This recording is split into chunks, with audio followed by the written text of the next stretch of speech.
Hangout é isso. Quem sabe o que significa a palavra hangout? É onde a gente se reúne e sai para curtir, cara. Essa noite a gente vai curtir no Teatro Positivo. Não é não? As pessoas não fazem isso, mas o hangout, ele é um evento, ele é... O que ele é? Não, cara, é nosso culto. É assim que a gente cultua. Todo domingo nos cinemas. Quem já foi no cinema aqui? Isso aí, você sabe como é que é.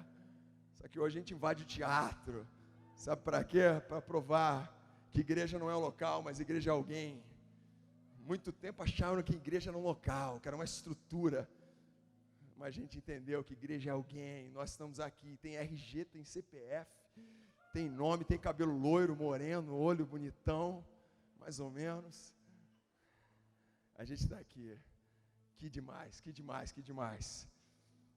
Para variar, eu tive que fazer esse sonzeira, porque eu senti isso. Mas eu quero falar, eu quero pregar nessa noite. Eu quero que você receba essa palavra. Eu estou bem entusiasmado com o que Deus vai falar conosco. Eu sei que Deus tem algo grande para falar aos nossos corações. Eu sei que essa noite, ela pode ser uma noite que vai marcar você. Porque se você entender o que tem a força e a potência que tem dentro dos teus pulmões, esquece. Algo poderoso pode acontecer. Algo poderoso pode não, algo poderoso vai acontecer. Não é verdade? Qual que é o combustível para a fala? É o ar, não é? O combustível para a fala é o ar. O mecanismo são os pulmões, Só que na Bíblia não é isso. A palavra de Deus fala que o mecanismo para a fala é o coração. É o coração. Ou seja, Jesus injetou o ar, não injetou? Lembra lá em Adão? Que ele deu uma soprada na boca de Adão. Né? Adão, levantou. E a palavra de Deus diz que naquela época já tinha o verbo lá dentro. O verbo já estava naquele local. O verbo já estava em Adão. E quando Adão começou a falar, as coisas começaram a criar forma, a ter nome, o mundo começou a criar cor, o mundo começou a criar vida, porque Adão tinha um oxigênio de Deus dentro dele. Adão tinha o verbo dentro dele, estava lá. E quando ele abriu uma boca, cara, o que ele manifestava? Manifestava a divindade que já estava dentro dele. Isso é tremendo. Eu queria que vocês me permitissem eu compartilhar um pouco de uma parte da minha história. Eu até falei, será que eu conto? Não, vou contar para vocês. E eu queria que vocês me deixassem eu contar isso. Vou contar.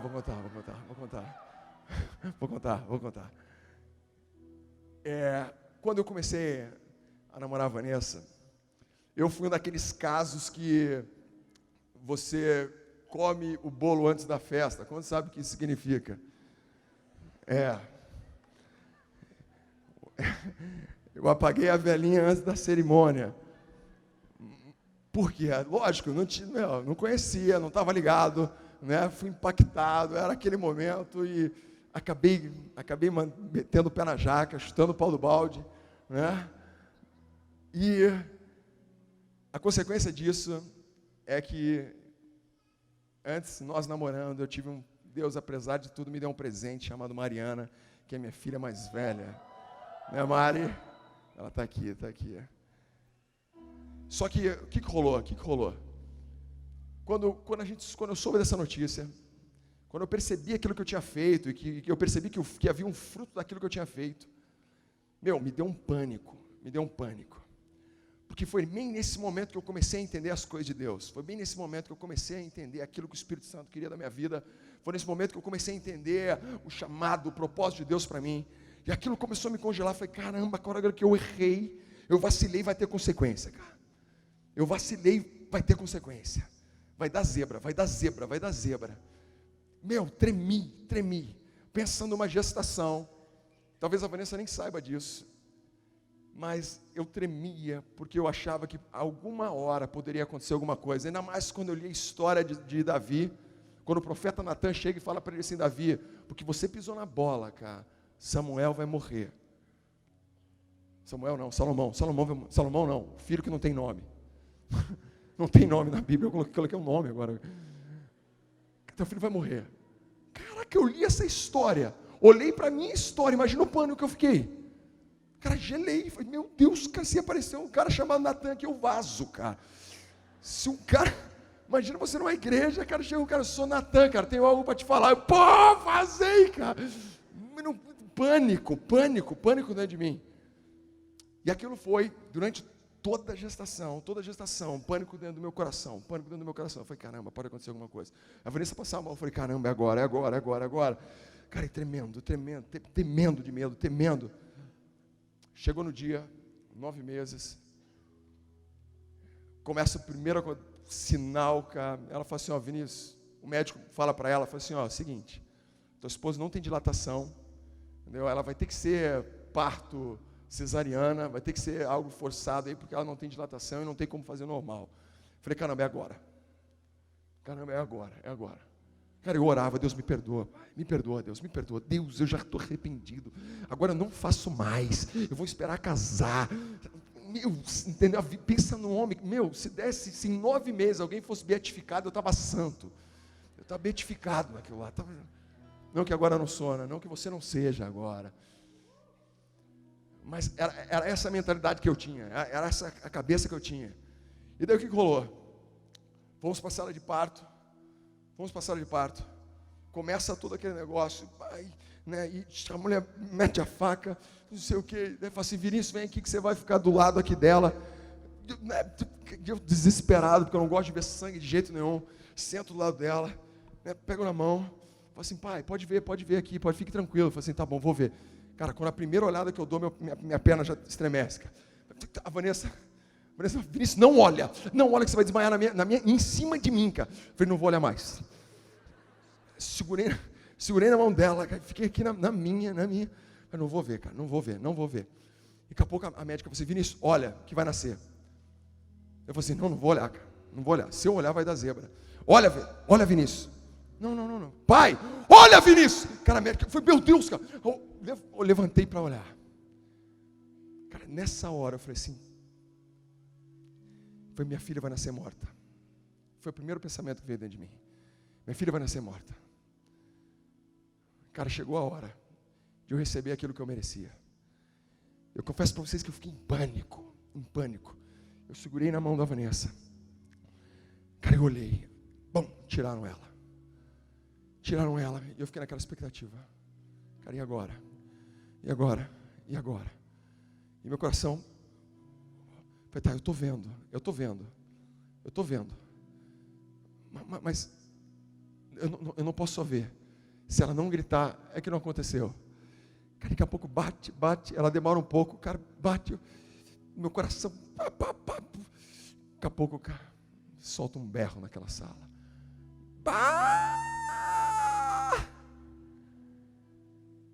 Cara, na hora meu coração se alivia.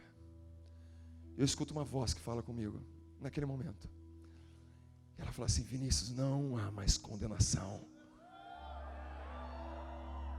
Cara, eu olho para aquela sala de quarto. O que você está falando comigo, pai? Não há mais condenação. Cara, eu olho para a Vanessa. E com a minha voz maravilhosa, eu começo a cantar uma música para ela. Você lembra? Eu começo a cantar, Tu és fiel, Senhor. Tu és fiel. Eu fico cantando por meia hora, os médicos não aguentavam mais, mas eu fiquei cantando, cara. Tu és fiel, chorando, cara. Tu és fiel. E eles não sabiam por que eu estava chorando. Mas naquele momento, Deus tinha tirado o peso de condenação. E o que para mim era morte, agora era vida.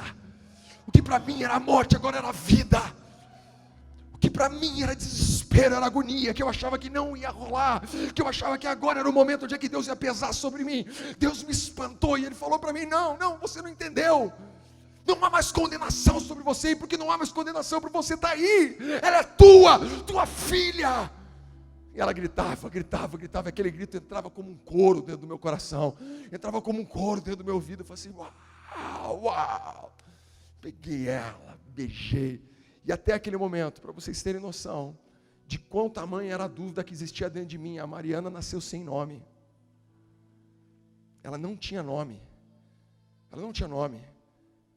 Não é verdade? Ela está aqui. Mari, levanta. Essa é a Mari. Minha gata. Ela nasceu sem nome.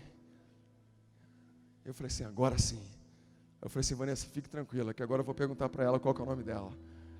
Eu cheguei para ela no vidinho dela, qual que é o teu nome? Eu falei assim, Mariana. Entendi. Aí eu coloquei a placa no quartinho, que todo mundo coloca antes. A minha foi quase no dia seguinte. No dia seguinte, eu coloquei a placa com o nome dela. E aquilo para mim marcou uma história. E por que eu estou contando isso para vocês hoje? Porque existem duas diferenças que eu quero que você entenda hoje, entenda. Uma é pelo aquilo que você vê, e outra que é pelo aquilo que você ouve.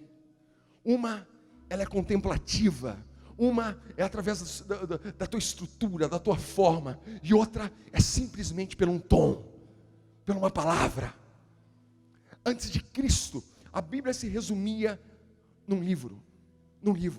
Era um livro onde é que continha leis, onde é que continha histórias, onde é que o homem ele era ditado pelo aquilo que ele fazia, pela obra que ele realizava, pela maneira que ele se portava, pela estrutura de um templo, pela estrutura de um tabernáculo, pela forma de uma arca. Era através dos olhos que o homem contemplava a presença de Deus, era através dos olhos que o homem via a grandiosidade de Deus. Salomão teve que construir um império para que as pessoas reconhecessem que Deus estava na vida dele. Davi teve que matar uma multidão para as pessoas dizerem assim, pô, caramba, Deus está na vida dele, verdadeiramente tem poder na vida dele, era através dos olhos. Mas a Bíblia diz que depois, quando tem um choque, quando tem a divisão, aquele livro, ele se transforma numa palavra. O verbo é encarnado na terra. O verbo. E agora, aquele livro que antes era para você contemplar com os teus olhos, eu tenho algo para te dizer. A Bíblia não foi feita para você contemplar com os teus olhos, mas ela foi feita para ser ouvida, porque ela é a palavra de Deus. Ela é a palavra. A graça é a palavra. A graça, você capta a graça não com os teus olhos, não lendo muito, não estudando muito, mas é ouvindo uma voz, porque essa voz diz que existe vida ali dentro. Essa voz diz que existe vida. Cara, isso é demais. Eu quero que você, provavelmente, se você tiver teu celular, teu iPhone, escuta esse texto que eu vou ler para você. Vós sois, 2 Coríntios 3, capítulo 2, até o versículo 5, a palavra de Deus diz assim, vós sois a nossa carta, escrita em nossos corações, conhecida e lida por todos os homens, estando já manifestada como carta de Cristo, produzida pelo nosso ministério, escrita não com tinta, mas pelo Espírito de Deus vivente, não em tábuas de pedra, mas em tábuas de carne, isto é, nos corações. E é por intermédio de Cristo que temos tal confiança em Deus, não que por nós mesmos sejamos capazes de pensar alguma coisa, como se partisse de nós. Pelo contrário, a nossa suficiência vem de Deus. Olha agora o versículo 6. O qual nos habilitou para sermos ministros de uma nova aliança, não de letra, mas de espírito, porque a letra mata, mas o Espírito vivifica. Uau! A letra mata. A letra, como você vai, como você faz, qual o sentido, qual parte do teu corpo você faz para identificar uma letra? Os teus olhos. Mas a Bíblia diz que a letra mata, mas agora existe um Espírito. E a palavra de Deus diz, cara, que o Espírito é a palavra. A palavra é Espírito, você sabia disso? A palavra é Espírito, e esse Espírito agora, que é com os teus ouvidos, ele lhe vivifica, esse Espírito te vivifica. Sabe o que significa a palavra vivifica? A palavra de Deus diz, que antes de você ter um encontro com Jesus, você é uma alma vivente.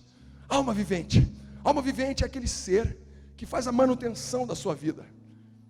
A manutenção, você vive, acorda, dorme, entendeu? Volta no mesmo dia, trabalha para não morrer, faz muito exercício físico para ter uma vida mais longa, né? Come só alimento saudável, porque não, mas se eu não te fizer isso, vai acontecer isso. Você vive em prol de uma existência, você vive debaixo do jugo de uma existência.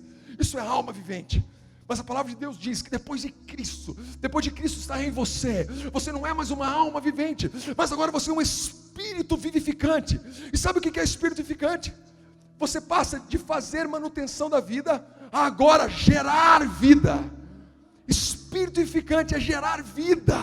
A vida dentro de você, você gera vida. As pessoas que estão em você, elas são tocadas por vida, porque você é um espírito vivificante. Cara, isso é demais, isso é demais. É isso que o texto está dizendo. Que antes essa letra matava, mas agora o Espírito vivifica. Você ouve, você ouve. Quantos conhecem a história de Paulo? Paulo é chamado de o apóstolo da graça. Apóstolo da graça. Foi o homem que mais pregou graça, foi o homem que mais pregou Cristo. Os evangelhos mais poderosos a respeito da revelação do nosso Senhor. A revelação de Jesus vem de Paulo. Paulo, ele estoura tudo. Sabe como é que Deus fez para que Paulo entendesse isso que eu estou falando para vocês hoje? Sabe como? Paulo era um grande homem da lei. Se nós fôssemos discutir letra, se fôssemos discutir a lei com Paulo, se nós fôssemos discutir o Pentateuco, todos os livros históricos da Bíblia com Paulo, Paulo ia dar um banho em nós, ia esculachar, ao ponto de ele matar todo cristão que existia, todo, não é, eu não estou vendo isso, você não tem forma, você não, o que você está dizendo, você só fala, não, mata, passava na vale geral, sabe como é que Deus fez para Paulo? A Bíblia diz que ele estava com um cavalinho, em sentido a Damasco. De repente, uma luz espanta. Paulo cai. Quando Paulo cai, a história diz que Paulo escuta uma voz. Paulo, a quem tu persegues? Nesse mesmo momento, os olhos de Paulo são vendados, ele fica cego naquela hora. E qual é o único órgão do seu corpo a qual Deus usa para se comunicar? Seus ouvidos. O que Deus estava dizendo para Paulo era assim: Paulo, até hoje você sabia ler, você sabia ver as formas, você sabia ver a estrutura, você sabia identificar quem era e quem não era, você sabia identificar quem era pecador, quem não era pecador, até agora você sabia identificar quem usava roupa de sacerdote ou quem não usava, até agora, Paulo, você sabia fazer tudo isso, mas Paulo, eu estou dizendo para você que chegou um novo tempo. Paulo, estou dizendo para você que chegou um novo tempo. Cristo, meu filho, está na terra, Paulo, e com ele não é pelo aquilo que você vê, é pelo aquilo que você ouve. Paulo, então eu vou fechar os teus olhos, eu vou lhe cegar, para que você escute a voz dele. E Paulo, nesse mesmo momento, o que ele diz? Senhor, eu te escuto, Senhor, você fala comigo. Paulo reconhece a voz do Espírito que falava com ele. O apóstolo da graça aprendeu que não era mais pela uma forma, mas era pela uma palavra. Era por ouvir e não por ver. Era por ouvir e não por ver. A história de Jesus, qual que era o espanto de Jesus? Qual que era o espanto que Jesus causa? Jesus, com 12 anos de idade, ele senta no meio de um monte de homens doutores da palavra, homens que sabiam de tudo também, da mesma forma que Paulo. Os caras, pensa nos caras. Jesus senta com eles, com 12 anos de idade. E a Bíblia diz que ele fica 3 dias com esses caras. Quando os pais dele vão ver onde que ele estava, os caras falam assim: o que está acontecendo aí? Tem um monte de homem, doutor da letra, sentado, escutando um menino de 12 anos pregar. Fala mais para nós. 12 anos, ali, pregando, falando para eles. O que estava acontecendo naquele momento? O Espírito vivificante estava falando com eles. Não era apenas uma palavra. Aqueles doutores sabiam ler, eles sabiam falar sobre aquilo, mas nunca tinham visto alguém que entendia aquilo, alguém que vivia. A diferença era que Cristo não falava simplesmente daquilo que ele leu, mas Cristo, tudo aquilo que ele leu, todo o Torá, toda a estrutura da Bíblia, ele estava praticando com 12 anos de vida. Ele falava aquilo como se fosse vivo. Ele falava assim: sabe por que eu não faço isso? Porque eu sou assim, porque eu entendo quem é Deus. E aqueles homens falavam assim: meu Deus, como ele conhece isso? Da onde que esse menino tirou isso? Como? Ele é muito pequeno para viver tudo isso que está escrito. Da onde? Jesus estava ensinando para aqueles homens que aquela pedra, que todas aquelas escrituras escritas em pedra, não estava mais em pedra, mas já estava no coração dele. E quando está no coração, não é simplesmente para o meu olho, para os meus olhos verem, mas é para eu viver. É para eu viver. E quando eu vivo aquilo, eu manifesto aquilo. Espanta todo mundo, espanta todo mundo. Caramba, da onde que vem? Da onde que vem? Obrigado. Deixa eu fazer um push aqui, que eu vou acelerar. Pode parar. Deixa comigo agora. Deixa eu vir no gás aqui. Eu fico desfibrilado. Vocês estão entendendo? Cara, isso é muito forte. Isso é muito forte. Jesus começa a criar um espanto em todos eles. Eles estavam aprendendo uma coisa.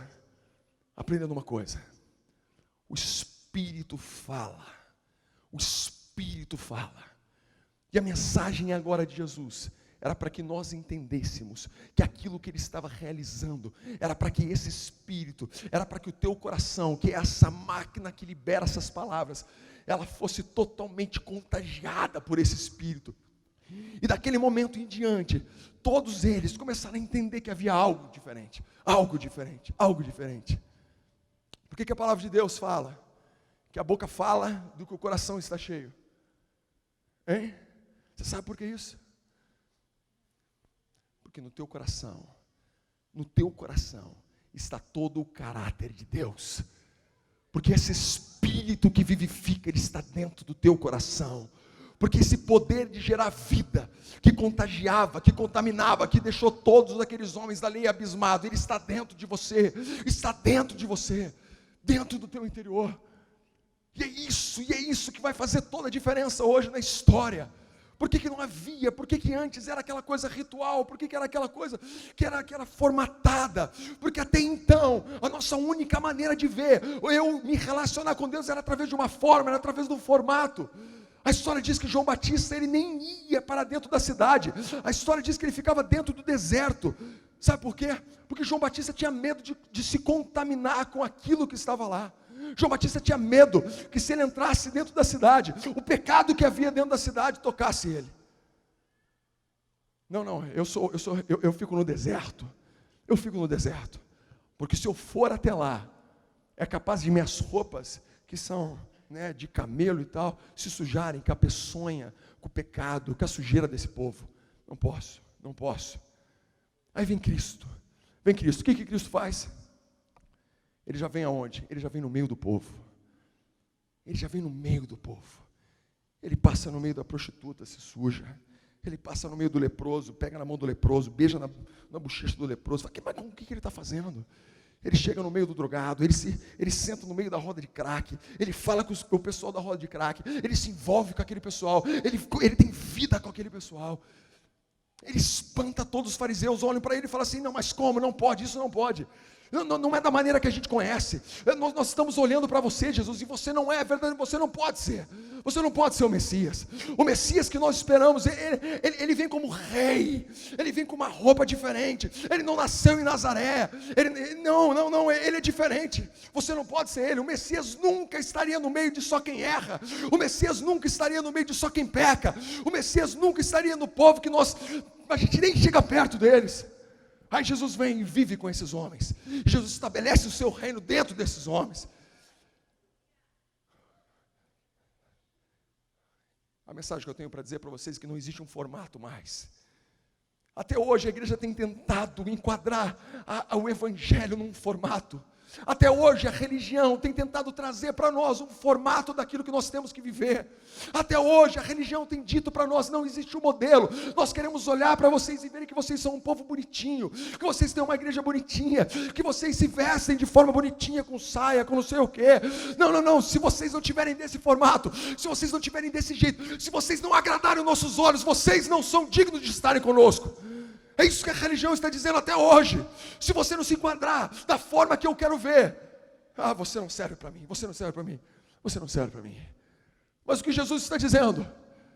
O que Jesus está dizendo é que não importa a tua forma, não importa a maneira que você se veste, não importa quantas tatuagens você tem no teu corpo, não importa quantos piercings você tem na tua cabeça, não importa se você está de saia, se você está de calça, não importa, importa que existe algo dentro do teu coração que foi marcado por Ele. O que importa é que existe vida dentro de você, essa vida que foi injetada pela graça, essa vida que a Bíblia diz que vivifica, que te vivifica, é essa vida que foi injetada dentro de você, que Ele não se importou da maneira que você se vestia, como você andava, nada, Ele simplesmente lhe amou. Nós precisamos de algo, nós precisamos de uma reforma, nós precisamos, novamente, não apenas se agradar, porque o nenê nasceu, nós precisamos ouvir o grito dele. Nós precisamos ouvir o grito dele. Existe uma voz. Por muito tempo nós achávamos o quê? Não, se nós formos tão bonitos, né? Se nós colocarmos uma roupa a qual não mostre nada da nossa nudez, a qual não mostre um pouco das nossas falhas, aí sim será suficiente para que todos aqueles tenham um encontro com Deus. Mas o evangelho que eu conheço, que é o evangelho de Jesus Cristo, sabe o que ele diz? Que essa roupa não tem nada a ver. Se você não conseguir escutar o berro dessa criança, se você não escutar o grito dela dizendo, eu te amo, eu tenho vida, eu quero você, eu faço isso, nada adianta. Essa estrutura que está dentro de você se chama Espírito Santo, e esse Espírito Santo, ele clama dia após dia, dizendo, Abba Pai, ele está dentro de você, e é esse Espírito que fazia com que Jesus transformasse tudo, e que Ele vai fazer da mesma forma conosco. Esse Espírito está aqui, sabe aqui aonde? Dentro dos teus pulmões. Dentro dos teus pulmões. A Bíblia conta a história que depois de Jesus ser crucificado, e Ele está ressuscitado, quando Ele sai da pedra, onde estavam todos os discípulos que andavam com Ele, a Bíblia diz que eles estavam escondidos com medo dos judeus. Eles trancaram as portas e se esconderam com medo dos judeus. Eles olharam a forma que Jesus havia morrido, eles falaram assim, não, essa forma nós não queremos, desse formato nós não queremos, não, tem que sofrer, tem que cortar, não, esse formato eu não quero para mim, eu não quero isso para o meu corpo, eu não quero isso para a minha vida. E ele fala assim, não, então o que nós vamos fazer? Nós vamos se esconder, vamos sair fora, e vamos ficar fechados, porque se a gente ficar fechado, talvez nenhum judeu, nenhum soldado nos encontre, e a gente passe despercebido. A história diz que Jesus, após ser ressuscitado, ele vai justo aonde? Vai se encontrar com os discípulos. E a Bíblia diz que ele bate na porta. Você imagina o pânico que rolou lá dentro. Você imagina o pânico. Os caras no desespero. Que os soldados estavam procurando quem eram aqueles que andavam com Jesus. Pedro já tinha negado 3 vezes.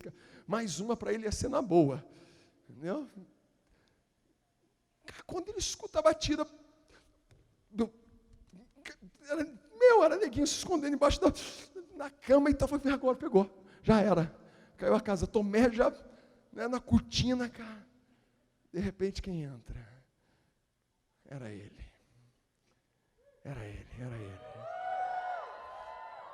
Ele estava lá.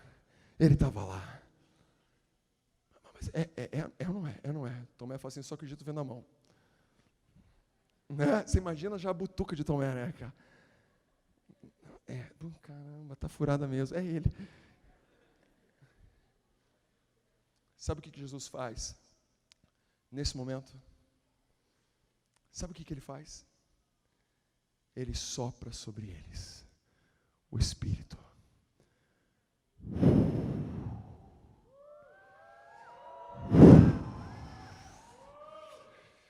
Adão, eu te trago vida.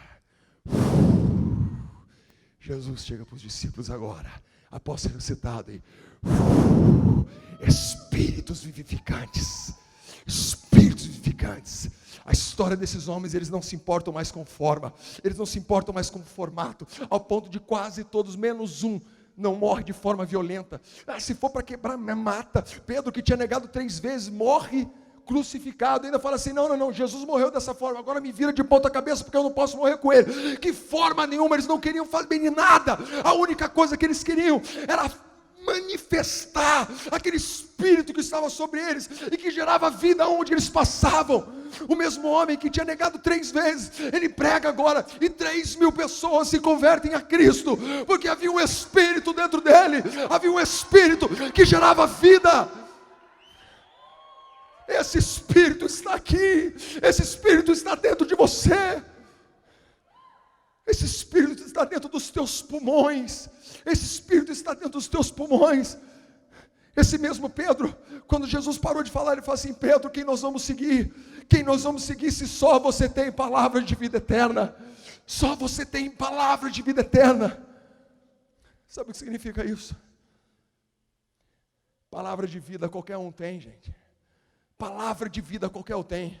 Você quer escutar uma palavra de vida? Lair Ribeiro, Edir Macedo, você pode escutar, tem vários aí. Escuta a Globo, William Bonner, né? Tem um monte de gente que fala a palavra de vida. Ele vai dizer para você, se você fizer isso, vai ter uma vida boa. Tem um monte de gente que fala sobre como você manter a tua vida, como você ter uma vida legal, palavra de vida.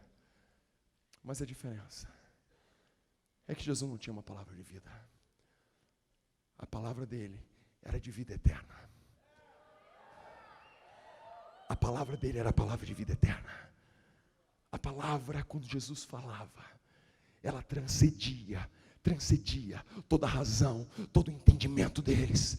Quando Jesus falava, algo brotava dentro do coração daqueles homens, e eles falavam assim, cara, o que você está falando?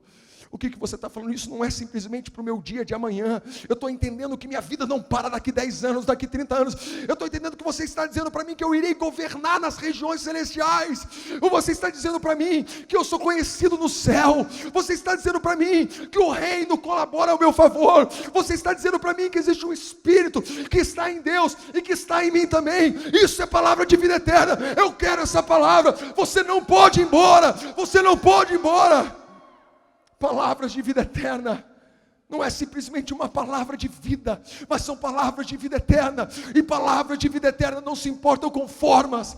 Palavras de vida eterna não estão se importando com aquilo que os seus olhos vê, mas sim com aquilo que os seus ouvidos escutam. Palavras de vida eterna. Eu olho para você, mesmo que você possa ter acabado de adulterar, eu falo assim, eu te amo, porque eu sei que tem dentro de você palavra de vida eterna. Eu olho para um pedófilo, ele acabado de abusar de uma criança, eu chego para ele e falo assim, eu sei o que tem dentro de você, e eu te amo, porque o meu Jesus morreu por você. Palavra de vida eterna. As pessoas estão carentes de palavra de vida eterna. Só que hoje nós encontramos um cenário que até agora nós olhamos para uma forma. Até quando nós queremos simplesmente encantar os nossos olhos? Até quando nós vamos pegar o Espírito que está dentro de você? Ele está gemendo, porque esse Espírito ele foi sido derramado da mesma forma sobre aquela pessoa, sobre esse adúltero, sobre esse pedófilo, sobre essa prostituta. Ele foi derramado sobre ele, só que essa pessoa não sabe o que existe dentro dela, ele não sabe, e até hoje ele está sendo atormentado por Satanás. E eu olho, eu falo assim, Satanás, você tem razão, ele é tudo isso, ele não se enquadra na nossa forma, ele não se enquadra. A letra mata, mas o Espírito vivifica. A letra mata, mas o Espírito vivifica. Sente os teus pulmões, respira comigo, Senhor. A Bíblia diz que todo ser que respira louve o Senhor. Todo ser que respira louve o Senhor. Speak life. Speak life. Você está pronto para uma nova dimensão na tua história? Você está pronto? Sabe o que a Bíblia diz? Que a fé, sabe por onde que a fé vem? Ela vem por ouvir, não é? Então, por que até hoje você tem procurado uma forma para alimentar a tua fé? Porque até hoje nós olhamos assim, não, mas eu não tenho um carro, eu não tenho a casa própria. Porque até hoje a tua fé ela tem sido dominada simplesmente por um dos teus sentidos, que são os teus olhos. Porque até hoje nós andamos assim, com essa fé, que ela é promovida por aquilo que meus olhos vão se encantar. Não, mas olha a minha casa, como é que é possível? Mas olha a minha esposa, olha, eu estou olhando para ela, não pode. Olha para os meus negócios, Vinícius, você não está entendendo, olha para os meus negócios. Olha o formato que estão os meus negócios. Não, você não está entendendo, Vinícius. Olha o meu emprego, olha o formato que está o meu emprego, eu estou vendo, olha para ele, olha para ele. Eu estou lhe dizendo para hoje, que não dá, porque olha a minha situação. A fé ela não vem pelo teu ver, mas a fé vem pelo teu ouvir. A fé não é aquilo que faz os teus olhos se encantarem, mas é o que faz o teu coração se encher. A fé era promovida quando Jesus abria a palavra, ele começava a falar e aqueles caras, uau, eu creio nisso. Essa era a verdade. A verdade era aquilo que os dois servos a caminho de Emaús sentiram. Quando chegaram no local, a Bíblia diz que o coração deles se estremecia. E eles falaram assim, cara, o que nosso coração tinha? Será que eu estava com ataque cardíaco? Será que eu estava com a pressão alta? O que estava rolando comigo? Meu Deus, eu não sei, você sabe, eu também estava sentindo isso, cara. Será que o que era? Era Jesus, cara. Era Jesus. Mas a gente não conseguia reconhecer Ele, porque não era mais por forma, mas era a palavra dEle que mexia dentro deles, palavras de vida eterna. Mas não pode, nós andamos quase 3 quilômetros com Ele, cara, eu teria reconhecido, não é mais por isso, é por aquilo que queima teu coração, é por aquilo que arde dentro de você. Teu coração está queimando. Sabe por que teu coração está queimando nessa noite? Sabe por quê? Porque existe um espírito clamando dentro de você, dizendo, Abba, Pai. E esse espírito testifica com o meu espírito que há um Deus nesse local. O teu espírito testifica com o meu espírito que é por uma voz, é por uma palavra. Sabe como as coisas irão acontecer de forma absurda em nosso tempo? Quando nós queremos fielmente naquilo que está escrito, e nós pegarmos isso que está escrito, que é o verbo, esse verbo que já está encarnado dentro do meu coração. Jesus, você é o verbo, sim. Essa aqui é a tua escritura, sim. A tua escritura é você, você está em mim, está. Então eu declaro essas escrituras, e assim será. Se a Bíblia diz que não existe mais enfermidade, assim será. Se a Bíblia diz que você é um rei e sacerdote, assim será. Se a Bíblia diz que você é coroa e não cauda, assim será. Se a Bíblia diz que você é a coisa mais preciosa desse mundo, assim é. Você é aquilo que a palavra diz que você é, e essa palavra está dentro de você.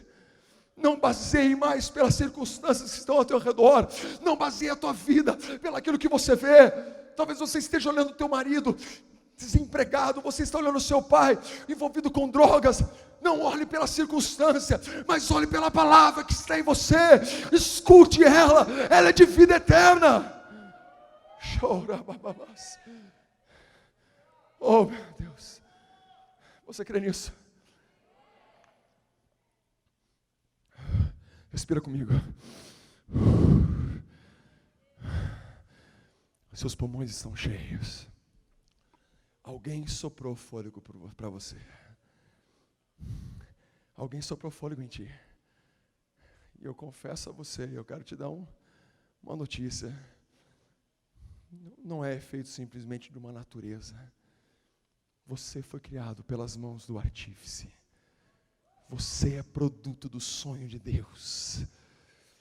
Você foi criado com Deus olhando para você e esculpindo você a imagem e a semelhança. Se existe fôlego dentro de você, é porque Ele soprou esse fôlego. E agora esse fôlego não é simplesmente para você respirar, para você ser uma alma vivente, mas sim para você ser um espírito vivificante. Espírito vivificante. Você não vai mais viver simplesmente para se manter, simplesmente porque eu necessito. Não. Agora a tua vida gera vida. Agora a tua palavra transforma onde você está. Agora aquilo que você fala muda o cenário, muda o coração de uma pessoa, muda a vida, muda uma família, muda uma cidade, muda uma nação. Hoje um monte de pessoas saiu pelas ruas da cidade, gritando que fora Dilma, fora Dilma, fora Dilma. Se eles soubessem o Espírito que está em nós, ou se nós soubéssemos que a solução desse mundo não é na fora Dilma, ou entra Dilma, fora Fernando Henrique, ou entra Lula. Não, não, não. A solução está nos espíritos vivificantes, naqueles que falam vida eterna, naqueles que têm uma palavra que não é simplesmente para o dia de amanhã, mas sim para o dia de depois de amanhã, para a eternidade. Essa é a solução. Essa é a solução. Quando a palavra de Deus diz que a ardente criação espera a manifestação dos filhos de Deus, ela está dizendo: speak life, speak life, speak life, speak life. Não tenha mais medo. Mas se ela não te fez bem, speak life. Isso é teu DNA. Isso está em você. Isso está em você. Você crê nisso? Aleluia. Aleluia. Jesus não se importava com a forma. Não se importava. Da mesma forma que João Batista, ele tinha medo de se contaminar. E Jesus não. Sabe por quê? Porque Jesus sabia quem ele era. Jesus sabia que o mal nunca prevaleceria contra o bem. Jesus sabia que as trevas, elas nunca prevaleceriam contra a luz. Jesus sabia que a vida, que a palavra que estava nele, nunca seria detida por alguém que falasse ao contrário. Nunca, nunca. Satanás achou que ele conseguiria vencer essa. Não, ele vai se contaminar. Esse mal ele não pode. Mas com essa potestade, isso vai destruir ele. Isso vai destruir ele. Isso vai detonar ele. Satanás arma uma grande cilada para Jesus. Fala assim: não, aqui agora, se você estiver colado com esse mal, colado com isso, Jesus, você vai perder. Ele tenta de todas as formas. Na hora que ele sobe o monte para ser provado, Satanás ele prova, ele diz: Jesus, olha aqui. Jesus vai até o limite disso, vai até o limite de toda essa história, de todo esse combate com Satanás, a ponto de ele subir numa cruz, e Satanás fala assim: agora eu vou jogar todo o mal contra ele, agora eu vou lançar todo o pecado contra ele, agora eu vou lançar tudo que é ruim desse mundo, tudo que é ruim, tudo aquilo que eu criei, tudo aquilo que eu criei dentro do homem, eu vou lançar sobre ele, porque se eu lançar todo o mal desse mundo, todo o pecado desse mundo sobre ele, ele não vai aguentar. Se eu lançar toda a dor sobre ele, ele não vai aguentar. Se eu lançar sobre ele toda a tristeza, ele não vai aguentar. Se eu lançar sobre ele toda a depressão, ele não vai aguentar. Se eu lançar sobre ele todo o câncer, toda coisa, toda a peçonha desse mundo, toda a impureza, toda a lascívia sobre ele, ele não vai aguentar. Ele não vai aguentar. Então Satanás e seus demônios, eles pegam tudo aquilo que havia de ruim. E quando Jesus sobe na cruz do Calvário, eles lançam sobre ele. Na cruz do Calvário, estava na cruz todo o mal da humanidade, tudo que era ruim, com o intento que Jesus perdesse. E Jesus não estava simplesmente amarrado, ele não estava apenas com fitas presas naquela cruz, não, para dizer assim, não, o mal não estava só sobre ele, não estava nele, não. Jesus estava na cruz, a cruz era Jesus, ele estava grampeado naquela cruz, ele estava colado, a cruz e ele era a mesma coisa naquele instante, dizendo o quê? Todo o mal do mundo estava em Jesus, estava em Cristo, todo pecado, tudo aquilo que você fez de errado, tudo que não presta nesse mundo estava em Cristo, E Satanás começa a cantar seu cântico de vitórias, e assim: agora ele perdeu, nós vamos vencer. O fôlego de Jesus começa a acabar, o Speak Life começa a acabar, Ele não consegue mais respirar, os pulmões começam a travar, e ele não consegue mais, o ar começa a ser oprimido pela dor, pelo push que estava tendo no seu corpo, o fôlego de vida não estava mais lá, a alma vivente não estava mais lá. Satanás começa a dizer assim: nós vencemos, ele vai perder, olha, ele vai perder. Jesus, por alguns minutos, ele não fala mais nada. Nós vencemos, o inferno inteiro comemorando, nós vencemos o Filho de Deus. O Filho de Deus não aguentou com tudo aquilo que nós fizemos na terra. Aquilo que nós fizemos na terra é muito mais forte do que o Filho de Deus. De repente a história diz que ele dá mais um push. E ele falou uma palavra: perdoa-os, porque eles não sabem o que fazem. E ele volta. Nesse momento, toda a condenação do mundo estava acabando. Toda a condenação estava acabando. Passa mais alguns minutos, Satanás e seus demônios, eles ficam apreensivos, dizendo assim: caramba, por que ele falou isso? Por que ele falou isso? E ele levanta por mais uma vez. E ele fala agora: está consumado. Está consumado. Está consumado. Eu te entrego o meu espírito. Eu te entrego o Speak Life, Deus. A minha vida eu entrego. E a vida que estava em Cristo sobe. E o corpo dele desce ao inferno. Com toda a enfermidade, com todo o pecado, com toda a dor da humanidade. E Satanás pensa assim: aí nós vencemos. Mas passa-se 3 dias, uma pedra estava aberta, e os discípulos vão lá olhar, e o homem, a qual Satanás tinha tentado contra ele, não estava mais lá, ele não estava mais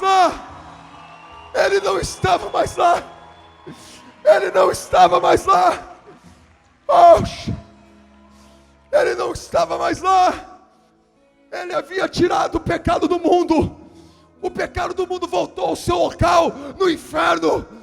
A enfermidade voltou ao seu local no inferno. Toda dor voltou ao seu local no inferno. E ele ressuscita com vida eterna. Speak Life, Espírito Santo, Espírito vivificante. E ele sopra sobre você nessa noite, dizendo para você que não há mais condenação, que não existe mais nada que Satanás possa fazer que poderá ou que irá te destruir. Nada mais. Está consumado. E esse espírito que estava nele, agora, da mesma forma que Jesus falou para o Pai: eu entrego a ti meu espírito, ele volta em Atos dos Apóstolos, e sobre toda a humanidade esse espírito é injetado novamente. Esse espírito foi injetado em toda a criatura. Você tem o espírito do Deus vivo. Você tem o espírito de vida. Você tem palavras de vida eterna. Está em você. Aleluia. Você pode aplaudir a Jesus por isso. Chora, babá.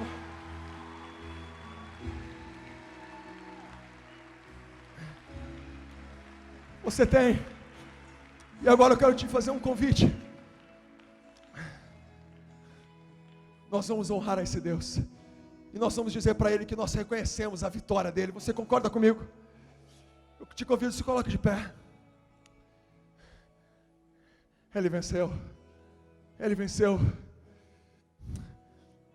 Diga assim comigo: Jesus, você é o nosso herói. Jesus, tentaram contra você.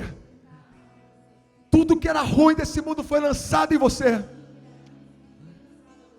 Mas você não sucumbiu. Você não desistiu. Você não retrocedeu. Você não perdeu. Ao contrário, você é vitorioso. E ainda mais, Jesus, porque você é vitorioso, você fala para nós nessa noite que nós somos mais que vitoriosos. Porque você é vitorioso, Jesus. Nós somos mais que vitoriosos. Nós recebemos o que você fez na cruz. E te dizemos hoje: você é o nosso Salvador. Você é o nosso libertador. Nós recebemos a graça. Nós recebemos a vida. Nós recebemos Speak Life. Speak Life. Está em nós, está em nós. Louve a Deus dizendo assim: Deus, nós te amamos. Jesus, eu te amo. Jesus, libere o Speak Life. Libere, libere espíritos vivificantes. Libere, está em você. Está em você. Chora, bababás. Chora.